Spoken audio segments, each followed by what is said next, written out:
Hey guys, and welcome back to my channel. We are here to do the mid-year book freakout tag or mid-year check-in, however you want to look at that.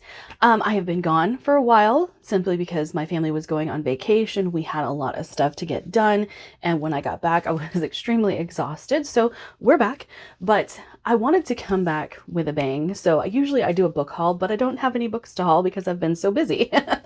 So we're going to start with this. And the first question on the mid-year book freakout tag is, how is your reading going so far this year? So let's start with some stats. I have read 63 books this year, not including my DNFs. I haven't been DNFing very much lately, so I think it's because I am honing in on what I like, kind of ignoring some of the hype, not jumping on the bandwagon just because, everybody is reading a certain book. Now, there are some I have given into because I was interested in, or the people who reviewed it have very similar reading taste to me. And so I'm like, okay, if they liked it, there's a very good chance I'm going to like it. The Raven Scholar being one of those. Black Sheep by Rachel Harrison, which I was already planning on building up my Rachel Harrison library. I just started with that because someone else liked that. Anyway, there have been a couple. The Wind Weaver, which I have read, but it's not going to be part of this video because this is the mid-year check-in. So I read that this month. I have also read 26,480 pages. And if you guys see me looking off to the side, my laptop is set up over here. Okay, and then the huge stat that has made a major difference in what I have been reading, what my ratings have been, is genre. I'm going to overlay a picture so you won't see my face, but you'll see the graphic. And wow, I have been reading across the board. My horror has bumped up to 19%. Now, sci-fi has taken a bit of a hit, coming in at 7.4. I think that's what it says. Yes. And fantasy, I'm at 20%. Fantasy romance, I'm at 22%. But look, there are contemporary on here. There are romance on here. There is a mythology, thriller, historical fiction. I have been reading across the board, and I do think that that has helped in my ratings of things because I was getting stuck in a fantasy hole where that was all I was reading. And so I wasn't enjoying some of them because it was repetition of things I had read. It was callbacks to things I had read. Fantasy, I feel like there's not a whole lot of new. It is regurgitated ideas, regurgitated magic systems, things like that.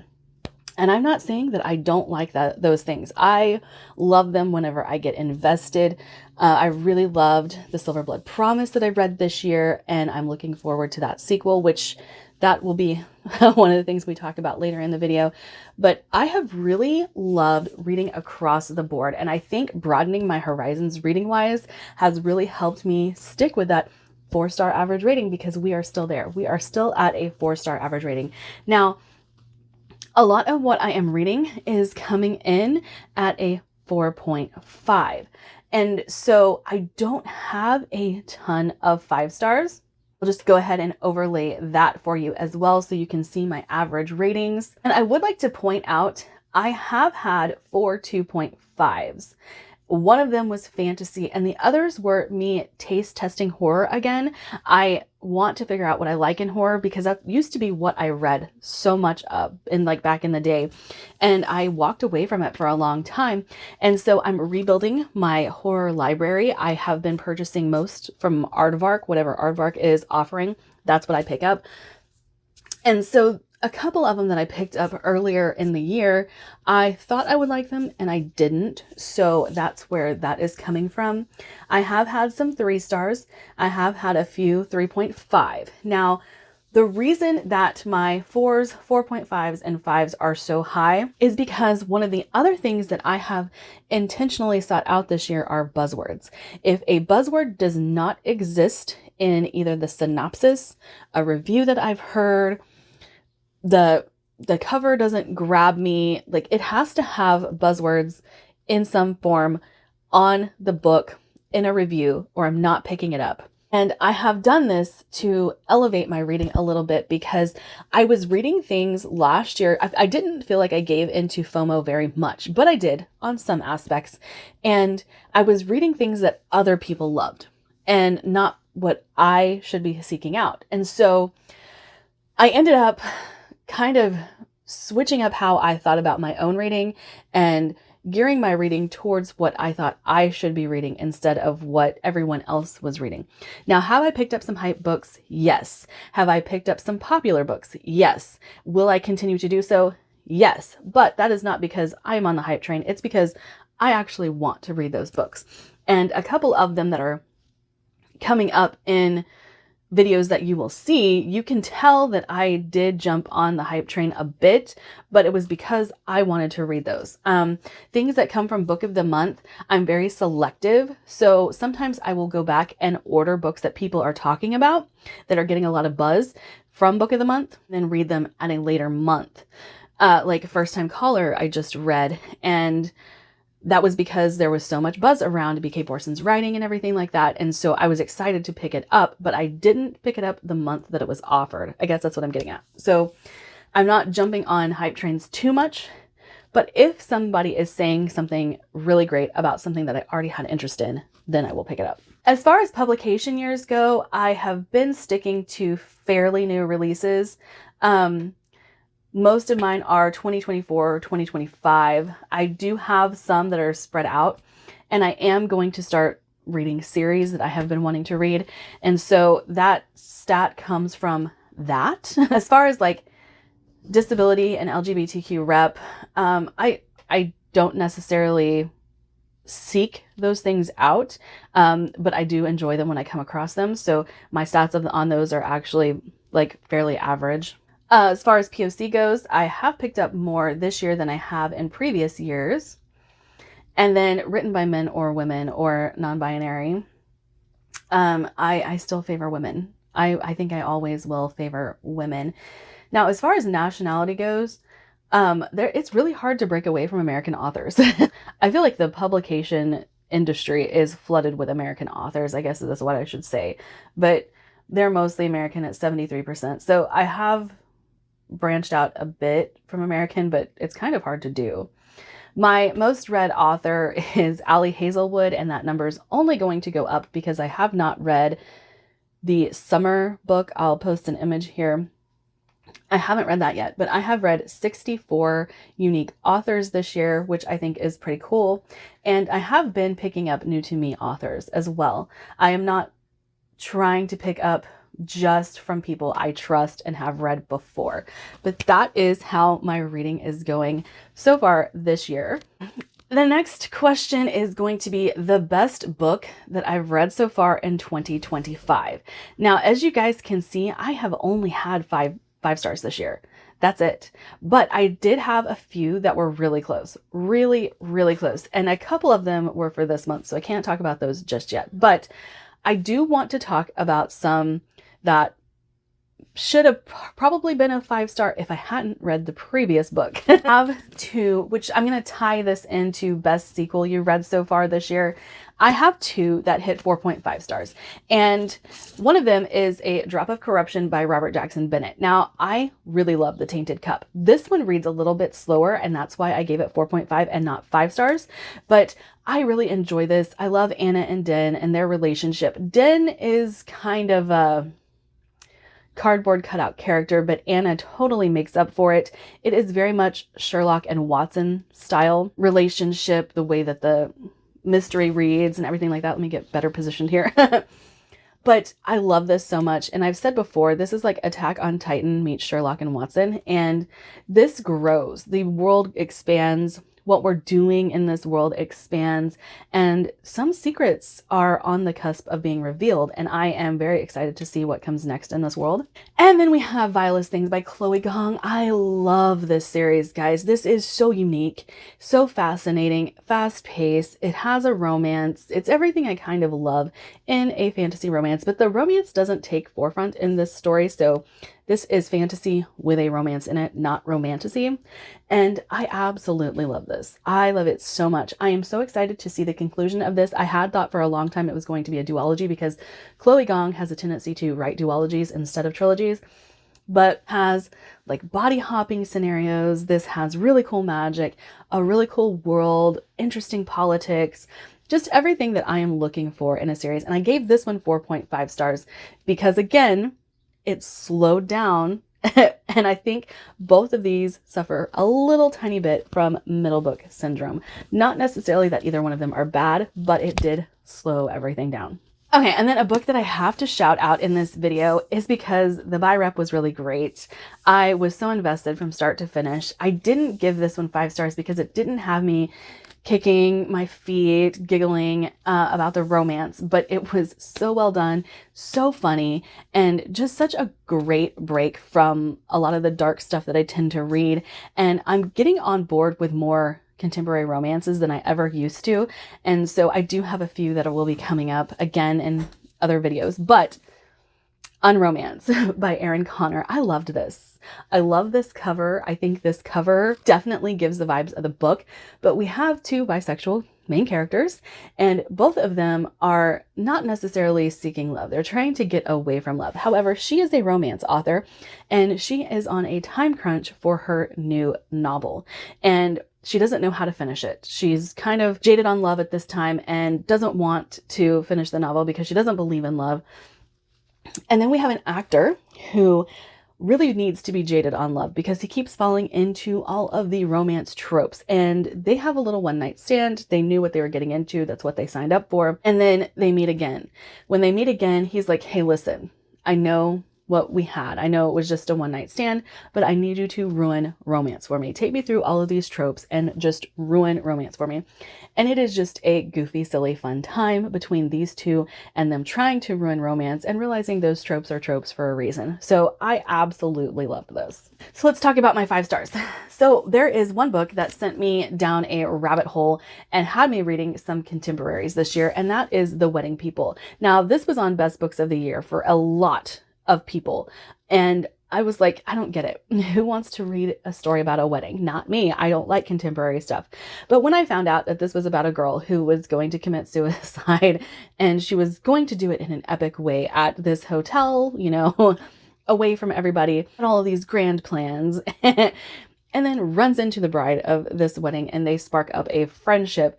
There's a lot of dark humor in here. There is a lot of really laugh out loud moments. There are some bratty characters in here, but I ended up loving this so much that I was like, okay, tell me what else you can compare to The Wedding People, and I want to read it. And I've read a couple of them. The Unsinkable Greta James I read, which I really enjoyed. The Husbands by Holly Gramazio, I think. I can see the book, but I can't make out the name on this one. I read that and I really enjoyed that one. So, and I have quite a few more that I looked up and have lists of what is like The Wedding People, but I absolutely loved this one. Of course, we have to talk about the romantasy that has rocked my world, and that is Heartless Hunter and Rebel Witch.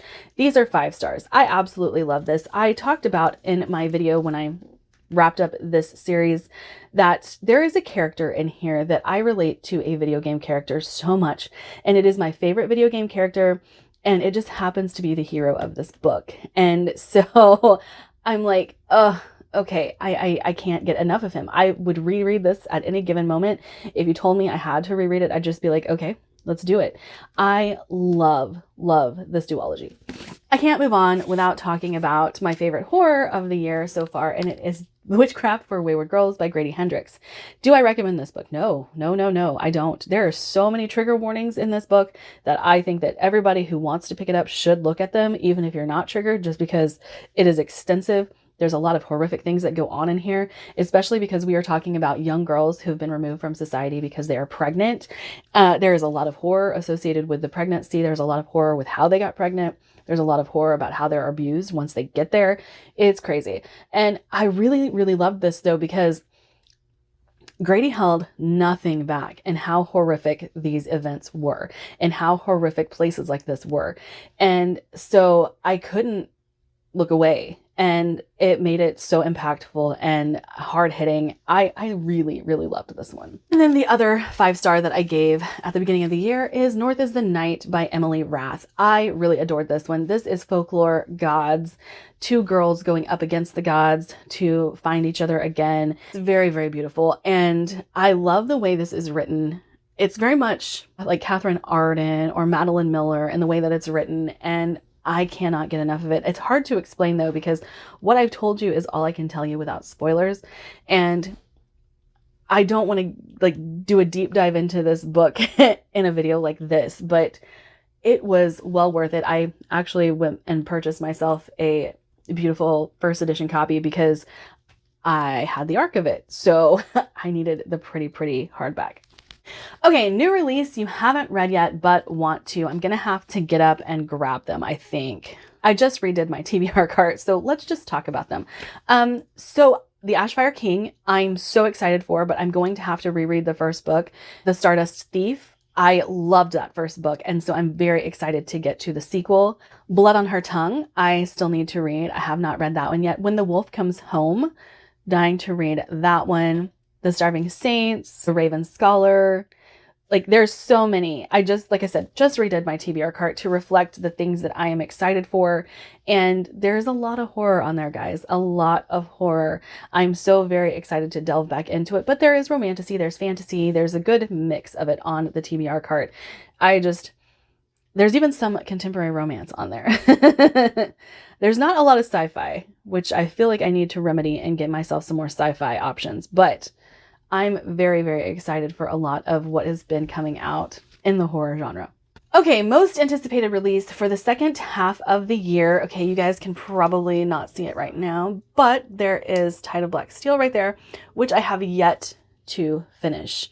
I had some really severe brain fog at the end of last year, beginning of this year, and I have been working to remedy that. So I do need to go back to that and read it. But Anthony Ryan is my favorite author of all time. He wrote Bloodsong and Bloodsong. I don't think there's a better written novel in existence. And so I need to get back to those. Those are very character driven though. He is continuing on with a character driven story that he presented in The Pariah, because it is a continuation of that series. And it's not my favorite. It takes me a while to settle into a character driven book, even if I like it. Like Ship of Magic and stuff like that took me a while. The Pariah took me a while, but once I'm invested, I'm invested. And I feel like if anybody can do it, Anthony Ryan can. I just need to go back and read it. And then I also have Engines of Empire. I am waiting on the 3rd book in that series. I really love that series. There is The Bewitching, which is Sylvia Moreno Garcia's new book, and I'm kind of 50-50 on her. I either love it or I'm meh about it. And so I do like taking a chance with her because her writing is fantastic. And then Rose in Chains, I have been trying to get an ARC copy of Rose in Chains. I am interested to see where this new ship is going, because there are so many that have taken on this ship. And if you don't know, that's fine. If you do know, you know. But it is a dynamic I'm interested in reading. And then also Volatile Memory by Seth Haddon looks really good, and I've heard really good things about it. However, it is compared to This Is How You Lose the Time War, and that's not a book that I liked. So I love the cover. I'll put an image of it up here. And I like the description that it gives, but I really hope the writing is different. Okay, and Goodreads has decided it doesn't want to work for me, but those are the ones that I can think of off the top of my head that I'm very interested in. Okay, now for biggest disappointment. This has to be The Night Ends in Fire. Let me look at The Night Ends with Fire. So I was very excited about this. This is one of the Fairy Loot offerings that we got, and the cover was gorgeous. I'll post an image of that cover. And I loved everything about the synopsis. I love a Mulan retelling. I love a rebellion. I love a woman getting what she deserves in life. And I was very, very excited. Now, one thing I have to say about this book is if you don't like unlikable characters, don't read this, because our main character's sole motivation for everything is greed. And I hated that. I absolutely hated that. And then we got to the ending and I was like, all of this angst, all of this hate to get here, like, no. This is the fantasy that I gave 2.5 stars. I have no intention to continue this. So I can't believe Fairy Loot actually gave this as an offering, to be perfectly honest with you. But on Goodreads, it is a 3.79. So maybe I am crazy and I am the only one who thought this, but I really, really did not like the main character at all. So for my biggest surprise, I'm going to have to throw back to The Wedding People. I wasn't anticipating liking this. It is a contemporary novel that doesn't have things that should be buzzwordy for me. What it does have is dark humor, and dark humor will always be a favorite thing of mine. And snarky characters I will always love. So this took me by surprise. Like I said, it had me going down a rabbit trail for other things like it. And I just loved it so much. Favorite new author. Okay, I'm just going to have to throw back to Kristin Ciccarelli. The first book, I couldn't have said new favorite author because it was one book. And I have quite a few this year that I could be like, oh my gosh, I loved that and I need more. But this is my second book by Kristin Ciccarelli, and I have been intrigued to pick up her backlist now. I don't anticipate that they are going to be as good as this, because this is 5-star across the board for me. Sorry, I was interrupted. I don't remember what I was talking about. Well, I remember what I was talking about, but I don't remember where it was. Anyway, I have been intrigued to now pick up Kristin Ciccarelli's backlist. I've looked into it. I may have been like putting in my wish list things to save so that I go back and order them later. I am really, really intrigued to see what else she's written though, because this was so, so good. And the next one is newest fictional crush. I guess it's Gideon. So we'll stick with this. I don't know what else to say as far as that goes, because the newest fictional crush that I could say that's not this one would be Cross from Silver Elite. I really liked him. I really, really liked him. And I'm very excited to see where that goes. The whole series. And I'm really excited to see like what other people have to say about this, because I know there's been AI discussion around it.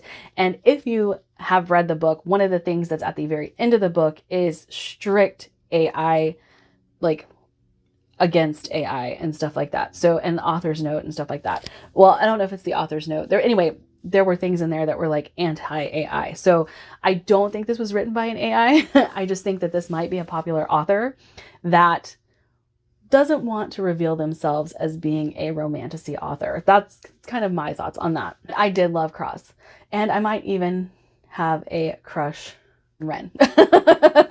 So we can pick those as a couple. I have a crush on both of them. Newest favorite character.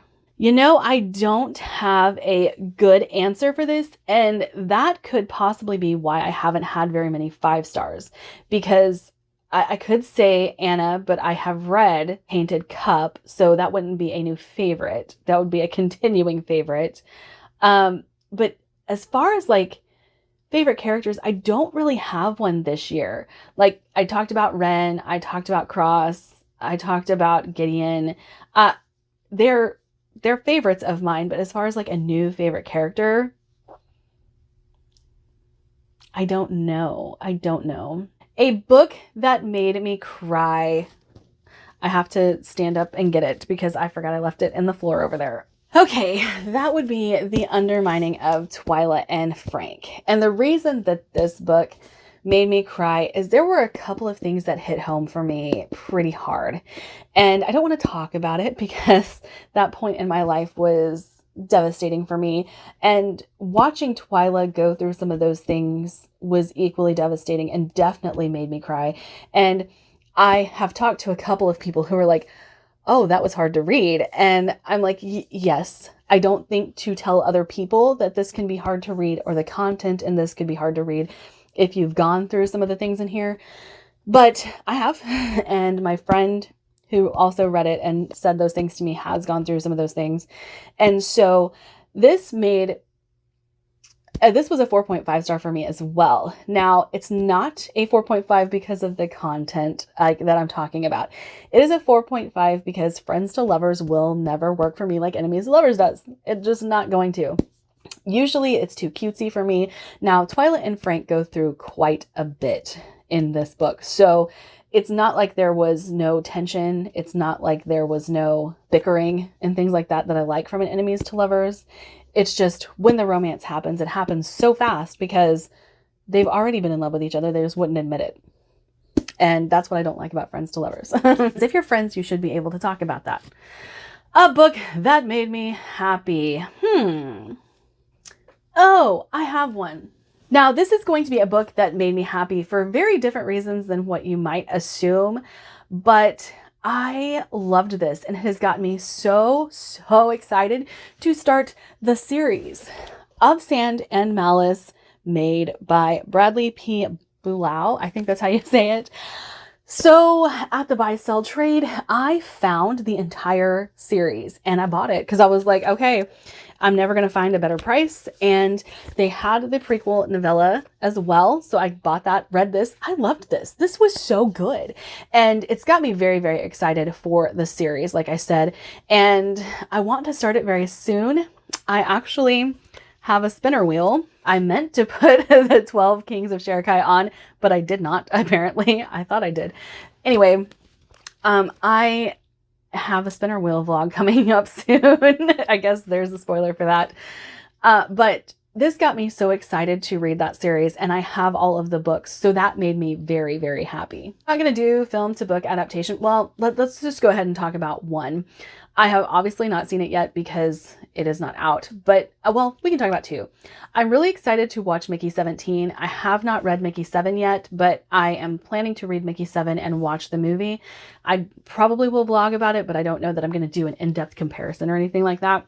And I'm very, very, very, very, very excited for the announcement of Project Hail Mary because that is like one of my favorite books of all time, right under Bloodsong, just so you guys know how much I love it. I'm so excited. I am so excited that that's finally going to be a movie and finally a story that I can share with my family. So I think it's a beautiful story. I think the friendship in that book is phenomenal. And so I'm pumped about that. But I don't really do film adaptations. Like I don't go seeking the ones out that are based on books that I've read, mainly because the book's always better. And so those two, though, my family really loves sci-fi movies. And whenever there's a book that I have read that's sci-fi that I know that they will enjoy the story, I can share it with them. And that always gets me really excited. This beautiful book you've bought this year. I've already shown it off, so let's just bring it back out. That would be North is the Night. And let's just show off this stunning edition. One of the things I really like is you go on a journey with these two characters, and whoever the artist is that did the end pages for this really captured the journey that each girl takes.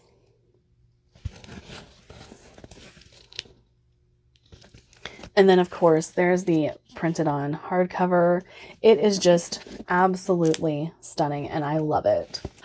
What books do I need to read by the end of the year? Obviously, I have my 25 in 2025. I have my Our Fantasy Bingo.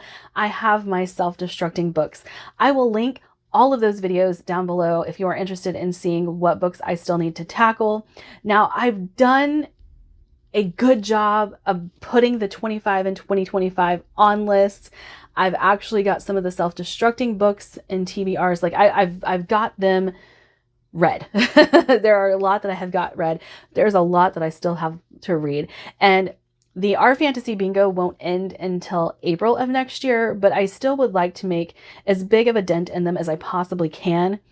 Now, with the 25 in 2025 and with the Our Fantasy Bingo, there is a little bit of a caveat that I've been giving myself, and that is fantasy has not been #1 in my brain this year, so I am trying to push myself to read more fantasy. It's just that horror has taken over. I've been on a romantasy kick. I also have been reading more contemporaries, so fantasy has kind of taken a backseat. It's still my most read genre, but I haven't been focusing on those, and I think for the second half of the year, I'm going to need to focus on fantasy and sci-fi in order to finish my 25 and 2025, and my Our Fantasy Bingo. My favorite video that I've made so far this year, I'm going to have to go look at myself. That's not fun. Let me see. Your videos. I did do a rapid fire Rex for Our Fantasy Bingo, which hasn't had a whole lot of views, but I do just shoot off books that I would recommend for each square. And that actually took me a lot of time, even though it's only 5 minutes, 5.5 minutes. And so it's the editing process took longer than anything else, but I do a rapid fire recommendations for that. I also did a reread, rewrite, burn challenge for myself, which again hasn't had very many views. But it was in order to give myself a little bit of relief because I hadn't done a wrap up for 3 months because I had burnout at the end of last year.